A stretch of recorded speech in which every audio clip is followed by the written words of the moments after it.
ഇന്നൊരു സിനിമയെ കുറിച്ചിട്ടുള്ള ഒരു റിവ്യൂ പറയാൻ മാത്രമല്ല ഞാൻ ഇവിടെ നിൽക്കുന്നത്. ഒരുപാട് ലോകമെമ്പാടുമുള്ള ഒരുപാട് വായനക്കാരുടെ ഫേവറേറ്റ് ആയിട്ടുള്ള ബുക്കാണ് ആടുജീവിതം. അത് ഞാൻ പറയാണ്ട് തന്നെ നിങ്ങൾക്കറിയാം. അത് സിനിമയാവുമ്പോൾ കാത്തിരിക്കാൻ ഒരുപാട് കാരണങ്ങൾ ഉണ്ടായിരുന്നു. ആൻഡ് ഇന്ന് ആ പടം റിലീസായി. ഇതൊരു സിനിമയായിട്ടല്ല, ശരിക്കും ആ ഒരു നോവലിന്റെ നേർക്കാഴ്ച എന്ന് തന്നെ പറയാം. നജീബ് എന്ന് പറയുന്ന ആ മനുഷ്യൻ അനുഭവിച്ചിട്ടുള്ള ഒരുപാട് കാര്യങ്ങൾ സ്ക്രീനിൽ കണ്ടപ്പോൾ അറിയാതെ കണ്ണ് നിറഞ്ഞു പോയി.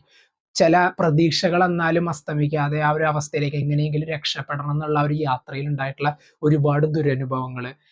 ആദ്യമായിട്ട് തന്റെ രൂപം എല്ലാം മാറിയതിന് ശേഷം ഇത്രയും നാളും വന്നിട്ട് ആ ഒരു മരുഭൂമിയിൽ കിടന്നിട്ട് ഒരു കണ്ണാടി പോലും നോക്കാതെ ആദ്യമായിട്ട് കണ്ണാടി നോക്കുമ്പോൾ ആ ഒരു അവസ്ഥയൊക്കെ പൃഥ്വിരാജ് എന്ന് പറയുന്ന നടൻ ചെയ്തു വെച്ചിട്ടുള്ള പെർഫോമൻസ് അസാധ്യ പെർഫോമൻസ് തന്നെയാണ്. കാരണം ഈ അടുത്ത് ഫിലിം കമ്പാനിയന്റെ ഒരു ഇന്റർവ്യൂ ഞാൻ കണ്ടിരുന്നു. കാരണം സിനിമയ്ക്ക് റിലീസിന് മുന്നേ ഞാൻ അങ്ങനെ ഇന്റർവ്യൂസ് ഇതിലൊക്കെ ഇങ്ങനെ കാണാറില്ല. പക്ഷെ ഇതെനിക്ക് എന്തോ കാണണം തോന്നി. വളരെ ഇൻട്രസ്റ്റിംഗ് ആയിട്ടുള്ള ഒരു ഇന്റർവ്യൂ ആയിരുന്നു അത്. എൻ്റെ അതിൽ പറയുന്നുണ്ടായിരുന്നു, ഞാൻ പെട്ടെന്ന് ഒരു ഫെയർവെല്ല് പറയുന്ന ഒരു മൂവിയോ ക്യാരക്ടറോ ആയിരിക്കില്ല നജീബും ആടുജീവിതം. അതെന്നും എൻ്റെ മനസ്സിൽ ചിലപ്പോൾ ഒരു ലൈഫ് ലോങ് തന്നെ ഉണ്ടാകാവുന്ന ഒരു ക്യാരക്ടേഴ്സ് തന്നെയാണ്, അല്ലെങ്കിൽ ഉണ്ടാവുന്ന ഒരു ക്യാരക്ടറും മൂവിയും തന്നെയായിരിക്കും. അദ്ദേഹത്തിന് വേണ്ടിയിട്ട് വെയിറ്റ് കൂട്ടിയതും കുറച്ചതൊക്കെ ഒരു ആസ് ആൻ ഇതൊരു മൂവി എന്നുള്ള രീതിയിൽ നോക്കുമ്പോൾ ഓക്കെ. പക്ഷെ ഇത് നേരിട്ട് അനുഭവിച്ച മനുഷ്യന്റെ അവസ്ഥ എന്തായിരിക്കും അദ്ദേഹം മനസ്സ് തട്ടി പറഞ്ഞിട്ടുള്ള കാര്യം ഈ മൂവി കാണുമ്പോൾ മനസ്സിലാവും.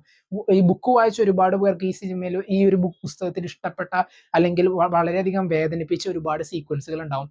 ഒരിക്കലും ഒരു നോവലിനെ പക്ക അതുപോലെ തന്നെ നമുക്ക് സിനിമയാക്കി എടുത്തു വെക്കാൻ പറ്റില്ല. ഈവൻ ആ ഇന്റർവ്യൂവിൽ അദ്ദേഹം പറഞ്ഞു, മനുഷ്യന്റെ മനസ്സിൽ കുറച്ചു നേരം കടന്നു പോകുന്ന ഇമോഷൻസ് ഒരു ബുക്കിലേക്ക് എഴുതുകയാണെങ്കിൽ അത് എത്ര പേജ് ഉണ്ടാവും നമുക്ക് പറയാൻ പറ്റില്ല.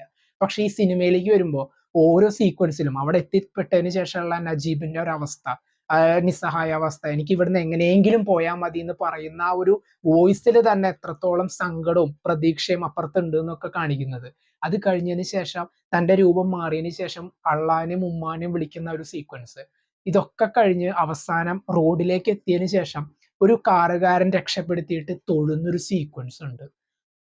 ശരിക്കും അവിടെ വെച്ചിട്ട് എന്റെ കൺട്രോൾ പോയി. കാരണം അത്രയും നേരം ഒരുപാട് സീക്വൻസ് മനസ്സ് തട്ടി വിഷമിച്ചിരിക്കുന്ന എനിക്ക് അവിടെ കരയണോ ചിരിക്കണോ എന്നറിയാത്ത ഒരു പെർട്ടിക്കുലർ ഫീല് തന്നെയായിരുന്നു. എ ആർ റഹ്മാന്റെ മ്യൂസിക്, സുനിൽ ഗേസിന്റെ സിനിമാറ്റോഗ്രാഫി, റസൂൽ പൂക്കുട്ടിയുടെ സൗണ്ട് ഡിസൈൻ, ഇങ്ങനെ എന്തൊക്കെ പറയണോ അതെല്ലാം വളരെ മികച്ചു തന്നെ നിന്നു. ഈ സൺറൈസും സൺസെറ്റും ആയിട്ടുള്ള ചില സീനുകൾ എടുക്കുമ്പോൾ ഒരുപാട് ദിവസങ്ങൾ, 10-25 ദിവസങ്ങൾ അവർ കാത്തു കെട്ടി നിന്നിട്ടായിരുന്നു ഓരോ സീക്വൻസുകൾ എടുത്തിരുന്നതെന്ന് പറഞ്ഞിരുന്നു. ആൻഡ് ഇതിലേക്ക് വരുമ്പോൾ സിനിമയായിട്ട് ഈ പടം നമ്മൾ കാണുമ്പോൾ ആ സീക്വൻസിനൊക്കെ അത്രത്തോളം അവർ വർക്ക് ചെയ്തിട്ടുണ്ടെന്ന് നമുക്ക് മനസ്സിലാവും. ഇത്രയും വർഷത്തോളം ഈ ഒരു 16 വർഷം എന്ന് പറഞ്ഞു കഴിഞ്ഞാൽ വളരെ ചെറിയൊരു കാലയളവല്ല. 2008 നോക്കുകയാണെങ്കിൽ തന്നെ ഞാൻ 8ാം ക്ലാസ്സിൽ പഠിക്കുകയാണ്. ഞാൻ ഏതാണ്ട് 9ാം ക്ലാസ്സിൽ പഠിക്കുമ്പോഴാണ് എൻ്റെ ഒരു ഹിന്ദി ക്ലാസ്സിൽ വെച്ചിട്ട് ഞങ്ങളുടെ ഹിന്ദി മാഷ് ഈ പുസ്തകത്തെ കുറിച്ച് ആദ്യമായി പറഞ്ഞു കേൾക്കുന്നത്. അന്ന് തൊട്ട് മനസ്സിൽ അങ്ങനെ ഒരു പുസ്തകം ഉണ്ട് എന്നുള്ള ഒരു അറിവേ ഉണ്ടായിരുന്നുള്ളൂ. ഏതാണ്ട് 5 വർഷം മുന്നെയാണ് ഞാൻ ഈ പുസ്തകം വായിക്കുന്നത്. ആ പുസ്തകം വായിച്ചു കഴിഞ്ഞതിന് ശേഷം ഞാൻ ഒരു തീരുമാനം എടുത്തിരുന്നു, ഈ കഥ ഞാൻ ഇനി വീണ്ടും റീവിസിറ്റ് ചെയ്യില്ല. കാരണം ഒരു മനുഷ്യൻ അനുഭവിക്കാവുന്നതിന്റെ എക്സ്ട്രീം വേർഷൻ അനുഭവിച്ച ഒരു മനുഷ്യനാണ് അദ്ദേഹം. ബട്ട് ഇത് വീണ്ടും റീകളക്ട് ചെയ്ത് വായിക്കുക എന്ന് പറഞ്ഞു കഴിഞ്ഞാൽ എളുപ്പമുള്ള ഒരു കാര്യമല്ല. പക്ഷെ ഇന്ന് സിനിമയായിട്ട് ഇത് കണ്ടപ്പോൾ ആ ആ നോവലിലുള്ള പല സീക്വൻസുകളും, ഇപ്പൊ ഈവൻ നജീബിന്റെ ഏകദേശം ഒരു 3 വർഷത്തിന് ശേഷം ശരീരമൊക്കെ ആകെ മാറി രൂപമാറ്റമൊക്കെ സംഭവിച്ചിട്ട് സൗണ്ടിൽ പോലും ഒരു നിരാശയും അല്ലെങ്കിൽ പ്രതീക്ഷകളൊക്കെ നഷ്ടപ്പെട്ടിട്ടുള്ള വിട്ട് ഇങ്ങനെ ഭയങ്കര വിറച്ച് വിറച്ച് പറയുന്ന സൗണ്ടും, നജീബിന്റെ ഈ അവസ്ഥകളൊക്കെ ഇതൊക്കെ നേരിട്ട് കാണുന്ന ഒട്ടകങ്ങളും ആടുകളും ഒക്കെ തന്നെയായിരുന്നു അവിടുത്തെ സാക്ഷികൾ. ഒപ്പം ആ മരുഭൂമിയിൽ നജീബിനൊപ്പം ഒറ്റപ്പെട്ടു പോയ നമ്മള്, ഇങ്ങനെയൊക്കെ കൂടി പറയുമ്പോൾ ബ്ലെസ്സി എന്ന് പറയുന്ന സംവിധായകൻ എടുത്തു പറയാതെ ഈ റിവ്യൂ കംപ്ലീറ്റ് ആവില്ല. കാരണം അദ്ദേഹം ഇത്രയും വർഷത്തോളം ഈ ഒരു സിനിമയ്ക്ക് വേണ്ടി എടുത്തിട്ടുള്ള എഫേർട്ട് ഇന്ന് അങ്ങനെ ശരിക്കും എന്താ പറയാ സക്സസ് ആയി തന്നെ പറയാം. ഒരു വെള്ളിയാഴ്ച മതി ഏതൊരു സംവിധായകന്റെ അല്ലെങ്കിൽ ഒരു നടന്റെ ലൈഫ് മാറി മറിയാൻ. അങ്ങനെ ഒരു വെള്ളിയാഴ്ചയാണ് ബ്ലെസ്സിക്ക് പൃഥ്വിരാജിനെ സംബന്ധിച്ചിടത്തോളം. അത് അത്രയും നല്ല രീതിയിൽ കാണുന്ന പ്രേക്ഷകർ ഉൾപ്പെടെ കാണാൻ വന്ന, ഇപ്പൊ ഞാൻ കാണാൻ കയറിയത് 5 മണിയുടെ ഷോയ്ക്കായിരുന്നു. ഈ സിനിമയുടെ ആ ഷോയ്ക്ക് കാണാനിരുന്ന ആളുകൾ ഉൾപ്പെടെ എല്ലാവരും പല സീനുകളിലും പകച്ചു നിന്നതും അല്ലെങ്കിൽ പലരുടെയും ഒരു അടക്കി പിടിച്ചിട്ടുള്ള കരച്ചിലുകൾക്കൊക്കെ സാക്ഷ്യം വഹിച്ചു ഈ ഒരു സിനിമ. മലയാള സിനിമയിലെ എടുത്തു പറയാവുന്ന സിനിമകളിൽ മുൻപന്തിയിൽ ഇനി ഗോട്ട് ഉണ്ടാവും. ശരിക്കും ഗോട്ട് ലൈഫ് ഒരു ഗോട്ട് തന്നെയാണ്, ഗ്രേറ്റസ്റ്റ് ഓഫ് ഓൾ ടൈം മലയാള സിനിമയെ സംബന്ധിച്ചിടത്തോളം. ലോകോത്തര സിനിമകൾക്ക് മുന്നിൽ നമുക്ക് ടെക്നിക്കൽ ക്വാളിറ്റി വെച്ചിട്ടും സ്റ്റോറി നരേഷൻ കൊണ്ടും ഒക്കെ എല്ലാവരുടെയും പെർഫോമൻസ് കൊണ്ടൊക്കെ നല്ലൊരു വെൽ ക്രാഫ്റ്റഡ് മൂവി എക്സ്പീരിയൻസ് തന്നെയായിരുന്നു. ഈ സിനിമയിലുള്ള എല്ലാ സപ്പോർട്ടിങ് ക്യാരക്ടേഴ്സും അതെ, ഇപ്പൊ അമല പോൾ ആയാലും ഇബ്രാഹിം ഖാദിരിയുടെ ക്യാരക്ടർ, ഈവൻ ഹക്കീമിന്റെ ക്യാരക്ടർ അവതരിപ്പിച്ച ഗോകുൽ എന്ന് പറയുന്ന നടൻ, അത് ഭയങ്കര ശരിക്കും ഒരു മൈൻഡിനെ ഇമ്പാക്ട് ചെയ്യുന്ന രീതിയിൽ തന്നെ ഒരു പെർഫോമൻസ് കാഴ്ചവെച്ചു. അങ്ങനെയുള്ള എല്ലാ ആളുകളെയും സംബന്ധിച്ച് ഇപ്പോൾ റസൂൽ പൂക്കുട്ടി ആയാലും എ ആർ റഹ്മാന്റെ മ്യൂസിക് പല സീക്വൻസിലും ഒരു ഹോപ്പ് തരുന്ന മ്യൂസിക്കുകളൊക്കെ അവിടെ ഇവിടെയൊക്കെ പ്ലേസ് ചെയ്യാൻ അദ്ദേഹത്തിന് സാധിച്ചു. ആൻഡ് ഇപ്പോൾ സുനിൽ കേസിന്റെ സിനിമാറ്റോഗ്രഫി, ഇങ്ങനെ അങ്ങനെ പറഞ്ഞാൽ തീരാത്ത അത്ര ഒരു വിഷ്വൽ എക്സ്പീരിയൻസ് തന്നെയായിരുന്നു. അതിനേക്കാൾ കൂടുതൽ ഒരു നമ്മൾ വായിച്ച ഒരു വായനാനുഭവത്തിന്റെ നേർക്കാഴ്ചയായിരുന്നു. പലർക്കും ഇപ്പോൾ അതിൽ പറയുന്ന പോലെ പല കഥകൾ, പല അനുഭവങ്ങളും പലർക്കും കെട്ടുകഥകളാണ്. അത് സ്വയം അനുഭവിക്കുന്നത് വരെ.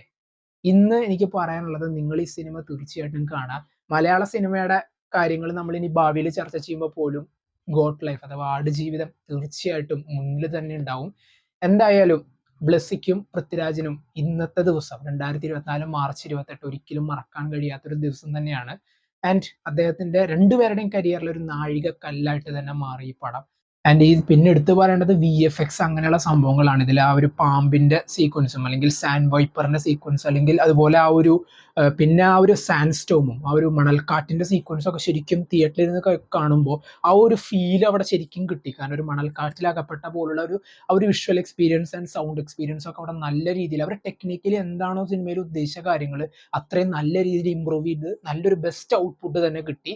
ആൻഡ് സിനിമയുടെ മൊത്തത്തിലുള്ള ഒരു പോക്കിൽ തന്നെ പലയിടത്തും ആ ഒരു ഇപ്പോൾ ഒരു വിഷ്വൽ സിനിമാറ്റോഗ്രഫി നമ്മൾ എടുത്തു നോക്കുകയാണെങ്കിലും, അല്ലെങ്കിൽ ഒരു ആ സിനിമയുടെ ആ ഒരു മൂവിയുടെ പേസ് ഏകദേശം 3 മണിക്കൂറിനോട് അടുത്തുള്ള ഒരു മൂവിയിൽ പലയിടത്തും വേണ്ട രീതിയിലുള്ള ഒരു സ്ലോ നരേഷൻ ഡിമാൻഡ് ചെയ്യുന്ന രീതിയിൽ തന്നെയായിരുന്നു.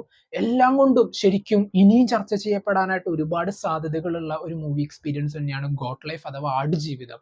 എന്തൊക്കെയായിരുന്നു നിങ്ങൾക്ക് സിനിമയെ കുറിച്ചുള്ള അഭിപ്രായം? കമന്റ് ബോക്സിൽ നോട്ട് ചെയ്യുക. അതുവരെ